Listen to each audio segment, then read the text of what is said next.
So there's been some talk as of lately about a 50-year mortgage. Now, the current administration has kind of toyed around with the idea and it's getting a lot of attention. Right now, the most common mortgage terms are 15 years, 20 years, and 30 years. So when people hear 50 years, the first thought usually is, oh great, lower payments, sign me up, right? And yes, technically your payment would be lower, but the real question is, does it actually benefit the buyer in the long run? My honest opinion, no. No, it really doesn't. And here's one of the biggest reasons why. If more buyers can now afford higher priced homes because the payments are stretched out for 50 years, what do you think that does to the market? It pushes the prices even higher. So instead of making housing more affordable, it's kind of counterproductive. We could actually end up back at, starting bidding wars and things of that sort and having overpriced homes. And that defeats the overall purpose. Could it work in some situations?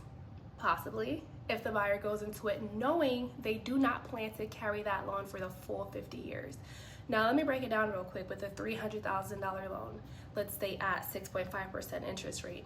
So at a 30-year, 6.5%, you're looking at $1,896. 50-year mortgage, you're looking at payments around $1,691. So yeah, you're saving $205 a month with a 50-year, but are you really saving? Because when you look at it on a greater scale, how much interest are you paying over the 50 years? Now, it starts to feel like a loss rather than a win when you look at it that way. So for me personally, if I were the buyer, I'd only consider it if I had a 5 to 10 year strategy to either sell, refinance, or pay it off early, as long as there's no prepayment penalty. Or I'd approach it as an investment play, live in it for a bit, turn it into a rental, and let someone else pay it down while I build equity and move on to the next property. Outside of those scenarios, I just don't see it being worth it.